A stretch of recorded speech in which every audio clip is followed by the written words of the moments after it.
Shalom warga kerajaan, di dalam Matius 24 dan juga Lukas 21 ketika murid-murid bertanya kepada Yesus, waktu itu mereka ada di Bait Allah, di pelataran itu, maka mereka bertanya 3 hal. Pada waktu itu mereka bertanya kapan itu akan terjadi dan apa yang akan terjadi kepada Bait Allah. Mereka sangat membanggakan sebagai orang Yahudi, Bait Allah yang mungkin tidak ada duanya di dunia saat itu. Tapi Yesus mengatakan pertama-tama berhati-hatilah, waspadalah. Jadi kalau orang tanya kepada saya, apa yang kita harus lakukan pada saat-saat seperti ini? Waspadalah, maka yang kita harus hadapi adalah berbahaya sekali justru penyesatan. Ya, akan banyak sekali penyesatan di mana-mana. Dan orang berkata, I'm Christ. Dan menyesatkan banyak orang. Bahkan mereka menyaru sebagai malaikat terang. Jadi kalau orang ngaku pengikut Yesus, lalu mereka juga melakukan mujizat, jangan terlalu percaya. Sebab ada rasul palsu, nabi palsu, pengajar palsu. Tetapi nomor 1 Tuhan berkata, take heed of yourself. Perhatikan keadaan dirimu sendiri. Seringkali kita yaitu menganggap diri kita oke kalau kita tidak demam. Maka biasanya yang diperiksa itu kan di sini, ya. Maka nomor 1 kita harus tahu bahwa pikiran kita itu harus dalam keadaan shalom, dalam keadaan damai sejahtera, karena kita tahu siapa diri kita. Keadaan tidak akan menjadi lebih baik seperti dikatakan banyak orang. Tidak ada utopia di dunia ini. Yang ada kerajaan shalom nanti kalau Tuhan Yesus datang. Jadi pertama-tama take heed of yourself. Perhatikan keadaan rohani kita. Kita harus periksa keadaan jiwa kita. Kenapa di sini? Do not be troubled, kata Tuhan Yesus. Jangan tergoncang dengan semua berita yang ada. Banyak orang itu mati ketakutan seperti kata Lukas 21. Ya. Karena apa yang terjadi? The distress of the nation. Kekhawatiran, ketakutan macam-macam saudaraku ya. Diberitakan pemanasan bumi, diberitakan gunung-gunung es mencair, kota-kota akan terendam. Saudara yang kasih Tuhan, nomor 1 yang harus kita lakukan, take heed of yourself. Firman Tuhan berkata, karena banyaknya kejahatan. Kejahatan sana iniquity, bukan sin ya, iniquity. Ketika saudara melihat dosa dan saudara anggap biasa, hati-hati itu anomia. A itu tidak, nomia itu nomos, artinya tanpa hukum. Keadaan chaos tanpa hukum. Hukum yang mana? Hukum firman Tuhan. Jadi kita juga harus periksa hati kita. Karena firman Tuhan berkata, the love of many will wax cold. Wax cold itu bagaimana? Kalau kita minum kopi panas, lalu kita taruh yaitu di sini ya bukan dari cangkirnya, tapi pada tempatnya lepeknya itu lalu kita tiup gini. Maka itu wax cold, didinginkan. Roh dunia ini akan membuat kasih kepada Tuhan akan dingin. Karena itu selain periksa apa pikiran kita shalom, hati kita harus kita periksa apa panas bagi Tuhan. Saya berdoa kiranya termometer rohani kita periksa, hati kita mengasihi Tuhan dan mengasihi sesama. Sama seperti kita mengasihi diri kita sendiri dan mengasihi karena kita Tuhan lebih dulu mengasihi kita baru kita bisa mengasihi Dia kembali dan mengasihi sesama kita. Cek masing-masing, take heed of yourself. God bless you warga kerajaan. Amin.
Tukang dibawa di setiap langkah, dimanapun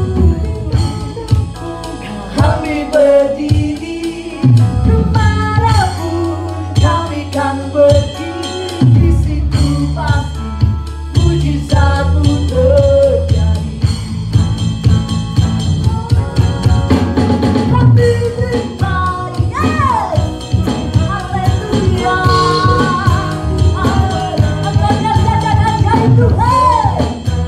Tukang dibawa di setiap langkah, dimanapun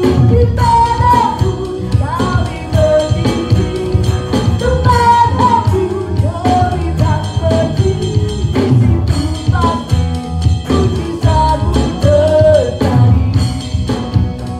Oh, di situ pasti mujizatmu terjadi. Di situ pasti mujizatmu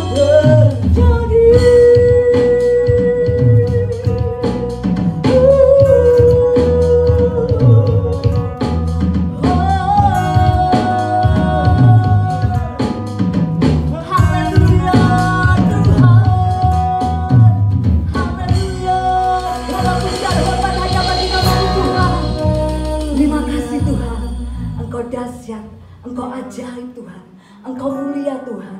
Terima kasih Tuhan, walau kami harus berjalan di dalam lembah kekelaman Tuhan, tetapi kami tidak takut bahaya Tuhan, sebab gadamu dan tongkat-Mu Tuhan, itulah yang menghibur kami Tuhan. Walau kegelapan menutupi bumi Tuhan, kekelaman menutupi bangsa-bangsa Bapa, tetapi terang Tuhan menyertai umat yang mengasihi-Mu Tuhan. Terima kasih Yesus, terima kasih Tuhan. Engkau Allah sumber kehidupan kami, Allah kekuatan kami, Allah penghibur kami. Kami mau memberikan pujian yang terbaik, lebih-lebih dahsyat lagi buat Engkau Yesus.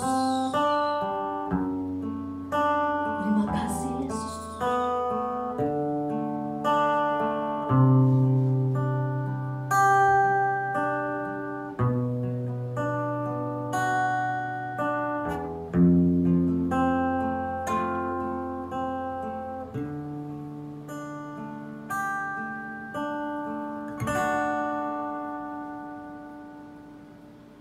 Walau ku harus berjalan dalam lembah kegelapan, perlindungan-Mu oh Tuhan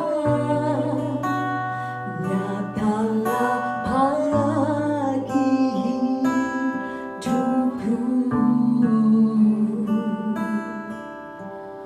Tiada pernah sedetik pun,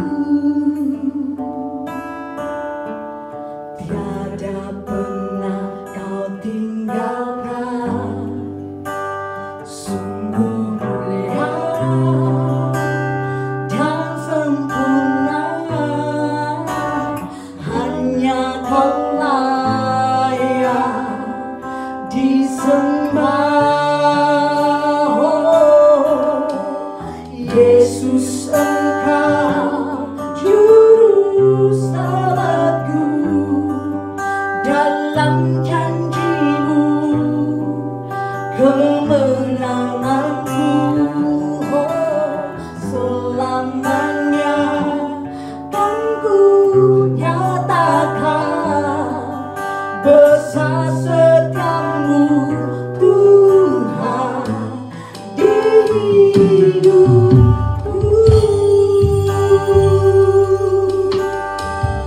Walau ku harus berjalan, walau ku harus berjalan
Tuhan kami. Engkau tetap Allah kami. Terima kasih Yesus. Yes Lord. Besar setiamu Tuhan.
Shalom umat mesianik, umat yang dikasih Tuhan, Bapak Ibu Saudara yang terkasih.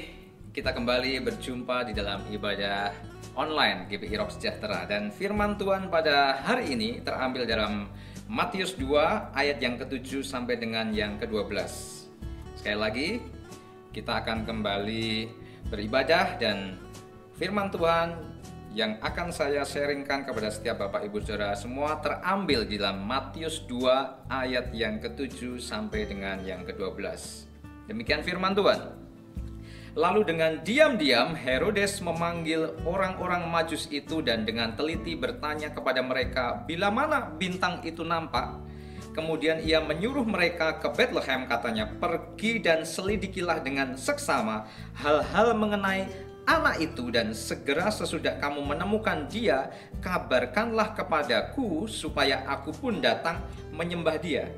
Ayat yang ke-9, setelah mendengar kata-kata raja itu, berangkatlah mereka dan lihatlah bintang yang mereka lihat di timur itu mendahului mereka hingga tiba dan berhenti di atas tempat di mana anak itu berada. Ayat yang ke-10, ketika mereka melihat bintang itu sangat bersukacitalah mereka. Maka masuklah mereka ke dalam rumah itu dan melihat anak itu bersama Maria ibunya, lalu sujud menyembah dia. Mereka pun membuka tempat harta bendanya dan mempersembahkan persembahan kepadanya, yaitu emas, kemenyan, dan mur. Ayat yang ke-12 yang terakhir, saudaraku. Dan karena diperingatkan dalam mimpi supaya jangan kembali kepada Herodes, maka pulanglah mereka ke negerinya melalui jalan lain. Baik, Bapak Ibu Saudara yang terkasih, umat mesianik, umat yang dikasih Tuhan, saya percaya bahwa ayat atau perikop yang baru saja saya bacakan kepada setiap saudara, ini adalah perikop atau ayat yang sangat familiar, sudah cukup akrab di telinga kita, di pendengaran kita. Bahkan kalau bulan Desember, ayat ini sangat akrab sekali kemudian diaplikasikan dalam bentuk drama atau fragmen. Ketika perayaan Natal kita bisa melihat bagaimana drama tentang kelahiran Yesus Kristus didramakan, dan setidaknya ada adegan orang-orang Majus datang di kandang domba tempat di mana Yesus dilahirkan. Di situ orang-orang Majus datang kemudian menyembah, kemudian mempersembahkan persembahan berupa emas, kemenyan, dan mur. Dan saudaraku, bahkan anak-anak kecil, anak-anak sekolah minggu, adik-adik Rocky pun sangat familiar dengan ayat ini tentang peristiwa atau kejadian kelahiran Yesus Kristus. Dan di situ ada orang-orang Majus datang, sujud menyembah dan memberikan persembahan berupa emas, kemenyan, dan mur. Nah, saudaraku, tahukah saudara di balik familiarnya, akrabnya ayat ini di pendengaran setiap kita orang percaya, ternyata ada hal yang mendalam yang perlu kita ketahui, ada hal yang sangat penting yang gak bisa dihiraukan begitu saja, karena kita akan belajar tentang apa yang Tuhan kehendaki bagi hidup setiap saudara dan saya melalui ayat ini di dalam Matius 2 ayat yang ke-7 sampai dengan ke-12. Seperti saudara ketahui, kalau saudara ingat peristiwa kronologi bahwa kelahiran Yesus Kristus di dunia sempat didengar dan kemudian diresponi oleh raja wilayah pada waktu itu, yaitu Herodes, raja wilayah Bethlehem. Dan saudara tahu respon Herodes, dia sangat panik, dia sangat kebingungan karena dia menganggap dengan lahirnya Yesus Kristus dan di situ didengung-dengungkan di Bethlehem dan sekitarnya bahwa ada raja lahir, raja baru lahir, dia adalah Mesias. Kemudian apa yang menjadi respon Herodes? Herodes merasa kebingungan, panik karena dia merasa dengan lahirnya Yesus yang didengung-dengungkan sebagai raja, sebagai Mesias, itu membuat Herodes adalah pesaing baru. Herodes mulai bingung, Herodes mulai ketakutan karena raja yang baru yang didengung-dengungkan ini, yaitu Yesus, buat dia adalah sebuah ancaman yang akan menggeser tahtanya. Tapi tahukah saudara bahwa raja yang didengung-dengungkan yang lahir pada waktu itu adalah benar-benar raja di atas segala raja. Dia adalah Allah sendiri yang datang sebagai Mesias Juru Selamat. Nah, saudaraku, saudara tahu bagaimana respon Herodes ketika bertemu, mendengar bahwa ada orang-orang Majus dari timur, ahli-ahli perbintangan datang bertemu dengan Herodes. Kemudian Herodes menanyai tentang bagaimana orang Majus akan pergi kemana, dan ketika setelah diketahui bahwa orang-orang Majus ini akan pergi sesuai dengan arah bintang yang ada, di situ ada bintang. Saudara tahu bahwa mereka melihat bintang di timur. Kemudian respon Herodes begini, menyampaikan pesan kalau nanti kalian ketemu, benar-benar ketemu dengan bayi yang lahir yang dianggap sebagai raja, datanglah kembali kepadaku dan nanti pun aku akan ke sana, aku akan menyembah dia. Saya percaya saudara, karena sudah akrab, familiar dengan ayat ini, saudara tahu bahwa apa yang disampaikan Herodes itu semacam tipu muslihat. Karena kita semua tahu, seperti ditulis di dalam Alkitab, Herodes tidak sungguh-sungguh ingin datang untuk menyembah dia sesuai dengan pesan yang dia sampaikan pada orang Majus. Tetapi ketika orang Majus nanti kembali memberitahukan hal ihwal tentang kelahiran Yesus, tempatnya di Bethlehem, tepatnya di sini dan bla bla bla bla, apa yang dilakukan Herodes? Dia pun akan datang ke sana bukan untuk menyembah dia, bukan untuk menyembah bayi Yesus, tetapi saudara tahu, untuk membunuh bayi Yesus. Bahkan bukan tidak mungkin orang-orang Majus yang memberi informasi itu pun akan dihabisi karena iri dengki yang mendasari dari respon Herodes itu. Nah, di sini ada hal yang menarik yang perlu kita ketahui. Ketika orang Majus akhirnya sampai pada tujuan di mana mereka menemukan sesuai dengan tuntunan arah di mana bintang itu ada tepat di bawah bintang itu, di situ terdapatlah Maria, Yusuf, orang tua Yesus dilahirkan di kandang domba. Mereka masuk ke situ, orang-orang Majus itu, dan mereka datang. Ada kata kuncinya di sini, di ayat 11. Kalau sudah perhatikan, orang-orang Majus ini datang sujud menyembah. Di sini kata kuncinya adalah sujud menyembah. Dan setelah sujud menyembah, orang-orang Majus ini membawa persembahan berupa emas, kemenyan, dan mur. Dan ada hal yang menarik dan yang penting yang perlu kita perhatikan.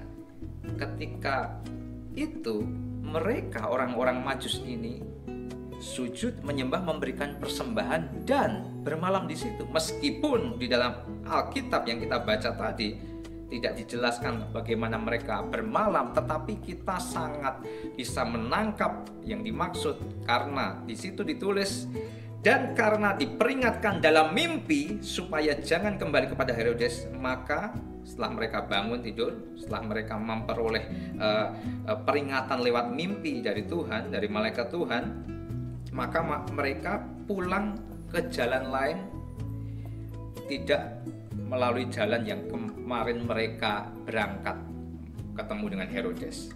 Dengan kata lain, ketika orang Majus datang berjumpa dengan Yesus, sujud menyembah, memberikan persembahan. Orang-orang Majus itu singgah, berdiam, menginap, dan selama menginap mereka tidur, mereka bermimpi, dan di mimpi itu Tuhan menyatakan maksud dan kehendaknya supaya mereka nantinya ketika pulang tidak usah melewati jalan ketika mereka berangkat, supaya tidak bertemu dengan Herodes. Tahukah saudaraku, ini berbicara tentang kedekatan, hubungan antara umat Tuhan dengan Tuhan sendiri. Di dalam kedekatan, di dalam keintiman, masuk hadirat Tuhan, seperti tadi saya katakan, ayat 11 kuncinya, di situ terletak kata-kata sujud menyembah. Di dalam kedekatan umat Tuhan, masuk dalam hadirat Tuhan, di situ ada pewahyuan baru dinyatakan. Di situ ada visi dinyatakan, dan bahkan di situ ada rahasia-rahasia surgawi yang orang kebanyakan tidak tahu. Di situ dinyatakan, disingkapkan. Ada pewahyuan baru, seperti saudara ketahui, kata dasar, kata asli dari pewahyuan adalah artinya apokalipto. Ada selubung yang disingkapkan. Ada rahasia yang sebenarnya tidak diketahui banyak orang, tetapi disingkapkan melalui mimpi, sehingga orang Majus itu mengetahui, menyadari mereka setelah dari situ tidak harus ketemu dengan Herodes, karena Herodes mempunyai ikhtiar yang jahat. Ada covering, ada perlindungan, ada penyertaan Tuhan bagi orang-orang yang percaya, bagi orang-orang percaya yang dekat, tinggal dekat dalam hadirat Tuhan. Sehingga malapetaka dihindarkan, sehingga bahaya dihindarkan dari Tuhan kepada orang Majus, bahkan kepada bayi Yesus. Nah saudara, dari sini saya ingin mengingatkan kepada setiap saudara, bukankah hal yang seperti ini, yang sekarang ini, yang hari-hari ini dibutuhkan oleh orang-orang yang saat ini, seperti kita ketahui, di masa-masa sulit, di masa-masa yang tidak mudah akibat COVID-19 sebagai dampak pandemi, orang begitu banyak mengalami ketakutan, orang begitu banyak mengalami kebimbangan atau kebingungan. Mereka takut kalau virus itu tertular pada mereka, bahkan ketakutan merajalela di mana-mana. Karena apa saudaraku? Bahaya maut bisa mengancam setiap waktu, bisa merenggut setiap waktu. Ada intimidasi, kebingungan. Dampak pandemi, saudara tahu, ekonomi, budaya, politik, bidang apapun, pariwisata, semua kena dampaknya saudaraku. Karena dampak pandemi ini, orang mulai ketakutan, orang mulai mengalami yang namanya nggak ada pengharapan. Tapi tahukah saudaraku, melalui firman Tuhan pada hari ini kita ingatkan, ayo kita sebagai umat percaya, kita dekat lebih lagi membangun hubungan intim kita bersama Tuhan. Karena di dalam keintiman bersama Tuhan, di situ ada pewahyuan baru dinyatakan. Di situ ada rahasia disingkapkan. Ketika orang mulai bingung, kehilangan pekerjaan, mereka mengalami PHK, mereka mengalami yang namanya dirumahkan, mereka mulai bingung, mesti harus kerja apa lagi. Tapi saudaraku, di dalam kedekatan kita, dalam hadirat Tuhan, ada rahasia-rahasia dibukakan. Gak usah jauh-jauh saudara, contohnya gereja kita melalui pandemi ini, ternyata Tuhan punya rencana yang dahsyat. Tuhan punya rencana yang luar biasa yang Tuhan singkapkan kepada setiap anak-anaknya, sehingga diberinyalah anak-anaknya kreativitas. Sehingga melalui pandemi ini kita justru melihat bagaimana kreativitas terjadi, karena Allah adalah sumber kreativitas kita. Ada konten-konten yang sangat memberkati. Justru melalui pandemi ini kita mengalami perkembangan yang dahsyat di dalam pelayanan di gereja kita di GBI Rock Sejahtera. Ada konten yang namanya Monday Morning Message, ada konten yang namanya Wednesday Wisdom, ada konten yang namanya ibadah online dan juga Pastor Message. Wow. Bahkan melalui konten-konten online ini saudaraku, tidak hanya dinikmati atau tidak hanya memberkati jemaat-jemaat kita secara intern, tapi justru bisa dinikmati dan memberkati orang-orang di luar jemaat dalam konteks komunitas GBI Rock Sejahtera. Bahkan beberapa pasang mata bisa melihat, menyaksikan yang konteksnya di luar jemaat GBI Rock Sejahtera. Nama Tuhan dipermuliakan, perluasan kerajaan Tuhan semakin dahsyat dinyatakan. Dan saudaraku, saya perlu ingatkan kepada setiap saudara, seperti ayat yang kita baca di dalam Matius 2 ayat 7-12. Ketika orang Majus itu datang sujud menyembah, ayat 11 kuncinya, kepada Mesias yang saat itu lahir, adalah Allah sendiri yang turun ke dunia menjadi sama seperti saudara dan saya, seperti menjadi sama, menjadi manusia, dilahirkan. Ketika orang Majus datang sujud menyembah Dia, ketika orang Majus datang membawa persembahan, menabur, ketika orang Majus datang bermalam singgah di situ, ini mengandung pengertian tentang hadirat Tuhan di tengah-tengah setiap orang percaya kepadanya, membangun keintiman lebih lagi, mendekat kepada Tuhan. Di situ dinyatakan pewahyuan baru, di situ dinyatakan rahasia-rahasia baru, dinyatakan melalui mimpi, berbicara tentang pewahyuan, melalui mimpi, berbicara tentang visi yang dinyatakan. Nah, saudara, mungkin ada di antara saudara yang menyaksikan ibadah online pada hari ini mengalami kebingungan, kebimbangan akibat dampak dari pandemi COVID-19. Jangan takut, saudaraku. Jadikanlah waktu-waktu seperti saat ini yang tidak mudah. Justru kita semakin dekat kepada Tuhan, masuk dalam hadirat Tuhan lebih lagi. Firman Tuhan sudah tegas menyatakan, di dalam hadirat Tuhan ada kuasa dinyatakan, ada mujizat, ada hikmat, ada visi dinyatakan. Nah, saudara, saya mau sampaikan pada setiap saudara, saya ingatkan lagi pada setiap saudara, bukankah Yesus adalah Allah sendiri, Allah Bapa yang turun ke dunia? Yohanes 3 ayat 16 dia dikatakan, karena begitu besar kasih Allah akan dunia ini, sehingga Ia telah mengaruniakan anak yang tunggal, supaya setiap orang yang percaya kepadanya beroleh selamat, beroleh hidup yang kekal. Ketika Allah sendiri datang ke dunia, bagaimana dulu saya sempat beberapa kali men-sharingkan, membagikan kepada setiap saudara, Allah Bapa pencipta alam semesta dan seluruh yang ada di dunia ini, Dia merasa kangen, merasa rindu sekali dengan manusia yang konteksnya pada waktu itu adalah manusia sudah jatuh dalam dosa dengan kejatuhan Adam dan Hawa, harus mau gak mau terpisah dari hadirat Tuhan. Bukan jahatnya Allah mengusir mereka, tetapi karena konteksnya ini udah gak chemistry lagi antara Allah yang kados, kudus dengan manusia yang sudah jatuh dalam dosa, harus terpisahkan karena sudah nggak bisa bersatu, saudaraku. Sifat manusia yang penuh dengan dosa, sedangkan Allah kudus, mau nggak mau manusia harus dijauhkan dari hadirat Allah. Tetapi saudaraku, saya sebagai seorang bapak bisa merasakan betul bagaimana perasaan Allah yang adalah Bapa kita. Sejahat-jahatnya manusia, tetapi Allah tetap kangen. Seperti saya merindukan anak saya kalau waktu berlibur ke Solo, ke tempat eyangnya. Kalau di tiap hari di rumah sehari-hari saya, istri sama anak dalam pergaulan kami sehari-hari, wah cekcok. Ya ribut-ribut kecil, saudaraku, namanya anak.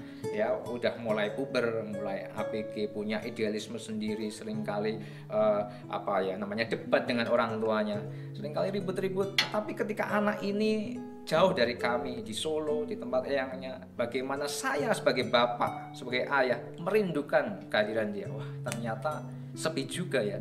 Senakal-nakalnya, seribut-ributnya anak itu, tetapi ketika nggak ada anak ini baru berlibur di luar kota, ternyata ngangenin juga. Demikian juga dengan bapak, sejahat-jahatnya manusia, tetapi tetap ada rasa rindu.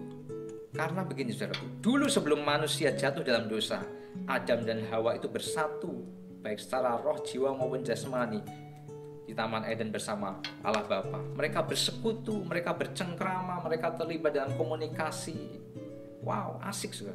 Tetapi ada satu hal yang rasanya kurang begitu dalam bahasa manusianya, dalam bahasa yang bisa diterima untuk saudara dan saya, bahwa ada hal yang kurang yang dimana Allah kemudian merasa kesepian, gak ada manusia. Maka lahirlah inisiatif untuk Allah Bapa kita melakukan yang namanya inkarnasi dengan keputusannya sendiri tanpa paksaan, karena kerinduannya yang gak bisa diwakilkan oleh malaikat sekalipun. Dia datang mencari manusia turun ke dunia untuk menjadi sama seperti manusia, karena kalau dia datang dengan kemuliaannya sebagai Allah Bapa, wah manusia bisa mati hangus.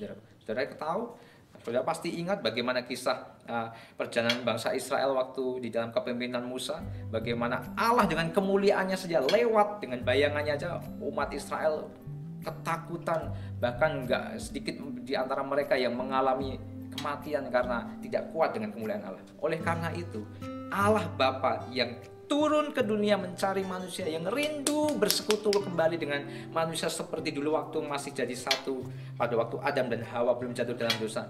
Itu Allah inisiatifkan dengan inkarnasi, datang turun ke dunia untuk menjadi sama seperti manusia, demi mencari kembali hubungan yang intim supaya manusia itu kembali bisa bersekutu dengan Allah lewat inkarnasi. Dan puncak inkarnasi adalah kematiannya di kayu salib melalui pribadi Yesus. Dengan kematiannya menjadikan dirinya sebagai yang sulung, sekali berkorban, dan untuk selamanya tidak ada korban-korban selanjutnya. Sekali dia berkorban di kayu salib, disitulah saudara tahu, saudara pasti ingat ketika dia mati di kayu salib, dalam kematiannya tirai bait Allah menjadi robek. Itu pertanda bahwa tidak ada batas antara Allah yang kudus dengan manusia. Melalui kematian Yesus Kristus, seperti di dalam Efesus 3 ayat yang ke-12, di dalam Dia, di dalam Kristus, kita akhirnya beroleh keberanian dan jalan masuk kepada Allah dengan penuh kepercayaan oleh iman kita kepadanya. Dengan kata lain, kematian Yesus menebus dosa setiap saudara dan saya, menjadikan kita beroleh hidup yang kekal. Sehingga kita orang percaya ketika kita meninggalkan dunia ini, kita sudah beroleh jaminan keselamatan di surga.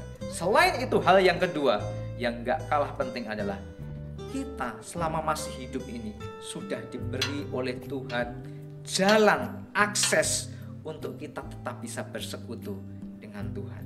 Dimanapun, kapanpun, entah itu di dalam kamar kita saat teduh, entah itu keluar dari kamar, entah itu kita di jalan sedang nyetir mobil dan lain sebagainya, kapan saja kita beroleh akses untuk setiap waktu kita berjumpa, bertemu, masuk dalam hadirat Tuhan, ngobrol, fellowship, bercakap-cakap, menyampaikan segala sesuatu bebas, saudaraku, tanpa ada sekat. Nah, saudara, dengan fakta, kebenaran, kenyataan ini, saudara, mari kita pakai sebaik mungkin akses yang sudah Tuhan berikan kepada setiap saudara dan saya untuk kita masuk, tinggal tenang di dalam hadirat Tuhan, untuk kita lebih lagi intim, apalagi di masa-masa yang tidak mudah seperti saat ini, saudaraku, di masa pandemi seperti saat ini. Ayo, firman Tuhan pada hari ini mengingatkan kita untuk kita lebih lagi membangun keintiman kita bersama Tuhan.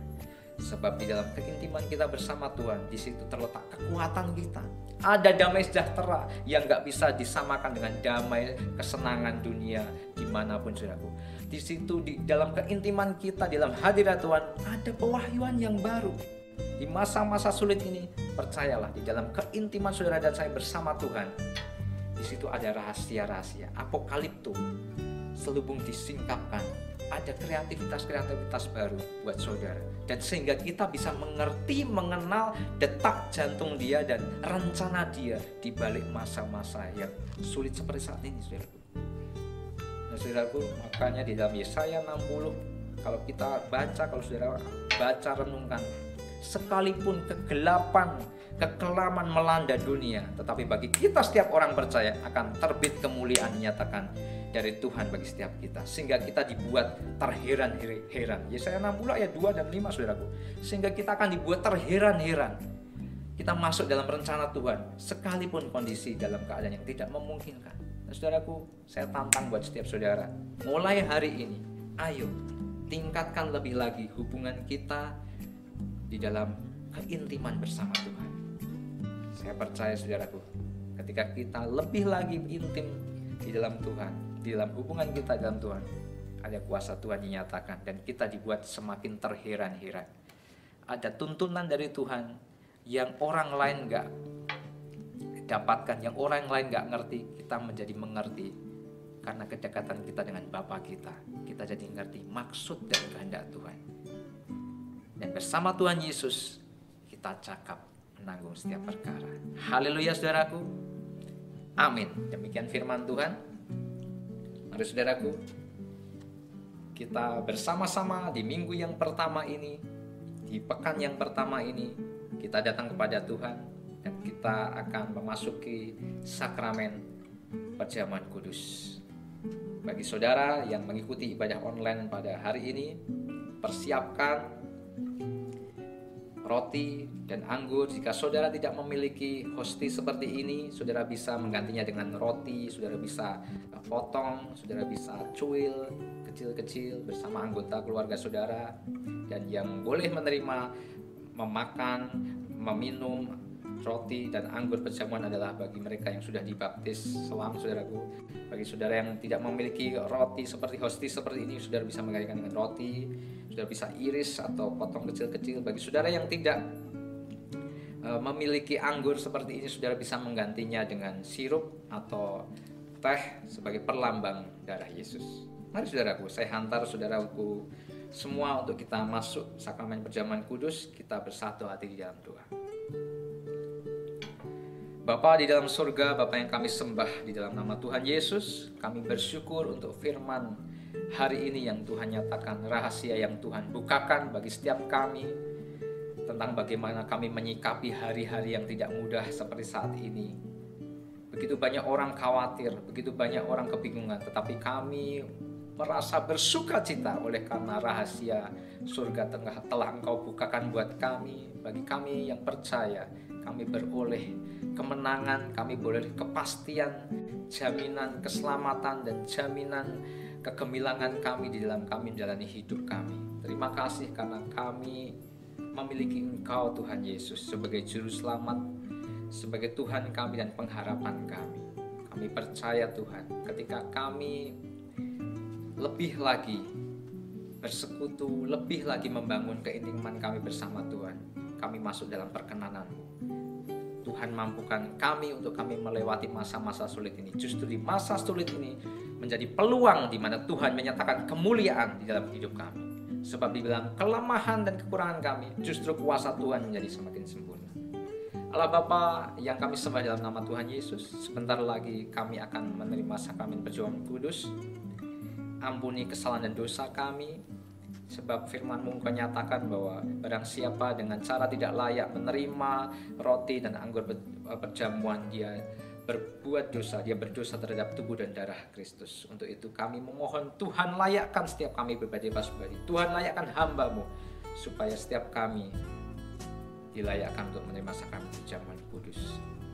Terima kasih Tuhan, terima kasih untuk kasih setia-Mu. Terima kasih untuk anugerah.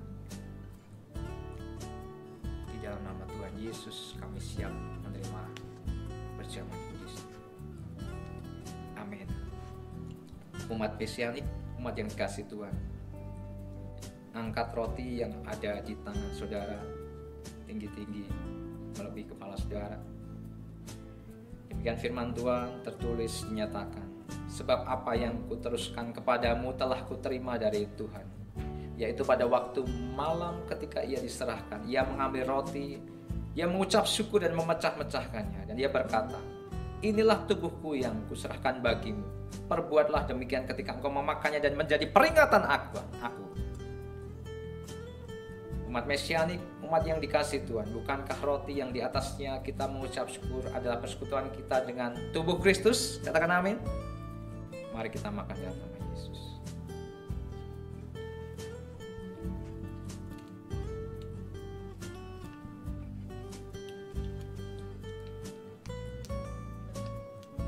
Mari kita angkat cawan anggur yang ada di tangan kita tinggi-tinggi. Dan dia berkata, dan dia mengambil cawan anggur dan dia berkata, inilah cawan anggur yang dimateraikan oleh darahku, darah perjanjian baru. Perbuatlah demikian ketika engkau meminumnya dan menjadi peringatan akan aku. Umat Mesianik yang dikasihi Tuhan, cawan anggur yang ada di tangan saudara ada cawan anggur yang biasa. Tetapi ketika engkau meminumnya dengan percaya, bubuk kuasa darah Yesus tercurah di dalamnya. Sakit penyakitmu disembuhkan, imunitas tubuhmu ditambah-tambahkan. Engkau di dalam perlindungan Tuhan, engkau di dalam penyertaan Tuhan. Bukankah cawan anggur yang di atasnya kita mengucap syukur adalah persekutuan kita dengan darah Yesus? Katakan amin. Mari kita minum dalam nama Yesus.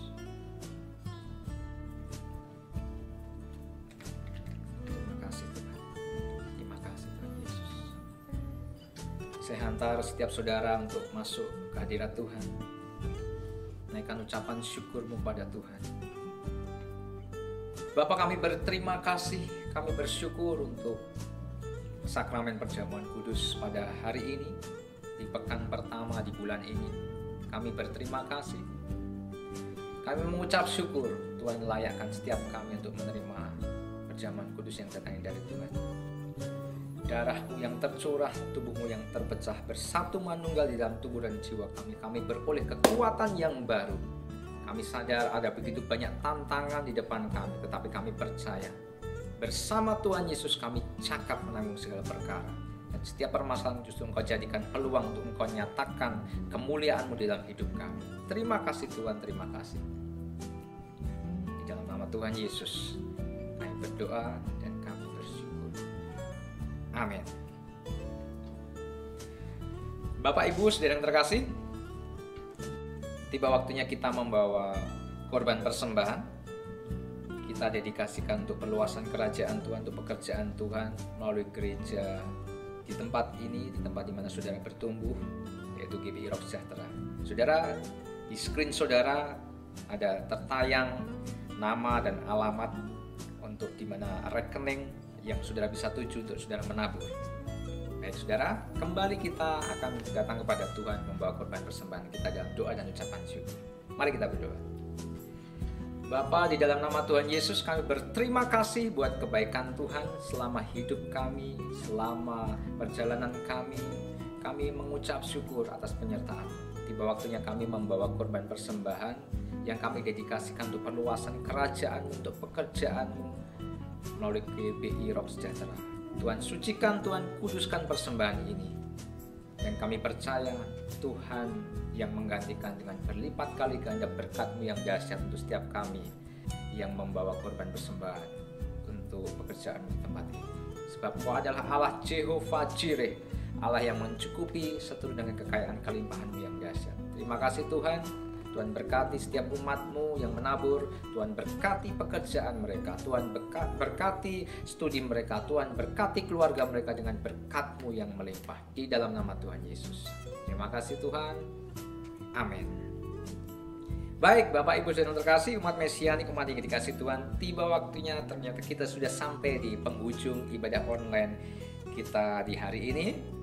Dan mari kita bersama-sama bersatu hati, kita berkomitmen bersama untuk kita menaikkan doa syafaat kita untuk bangsa negara kita, untuk gereja di tempat di mana kita bertumbuh, dan juga untuk kota kita tercinta Yogyakarta. Dan kita akan mengakhirinya dengan kita menerima berkat yang datang dari Tuhan. Mari kita bersama-sama bersatu hati. Bapa, kami bersyukur untuk ibadah online pada hari ini.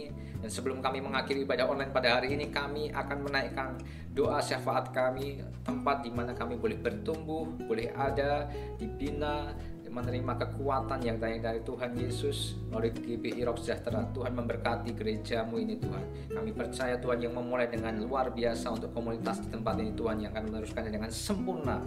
Tuhan yang menyatakan kuasa-Mu Tuhan untuk gereja-Mu di tempat ini, di dalam pemeliharaan dan penyertaan-Mu. Gereja ini boleh menjadi perpanjangan tangan-Mu untuk menjadi jawaban atas kasih yang dibutuhkan oleh begitu banyak orang, khususnya apalagi terutama di masa-masa yang tidak mudah seperti saat ini Tuhan. Tuhan nyatakan hikmat marifat untuk setiap leader-leader gereja ini, sehingga menjadi perwakilan-perwakilan-Mu Tuhan, untuk nama Tuhan dipermuliakan. Kami juga berdoa untuk kota Yogyakarta. Di dalam nama Tuhan Yesus, kota Yogyakarta ekonomi dipulihkan kembali pasca pandemi COVID. Meskipun saat ini masih berlangsung COVID, juga masih terus tetap ada, tetapi kami percaya penyertaan-Mu yang sempurna untuk kota Yogyakarta ini.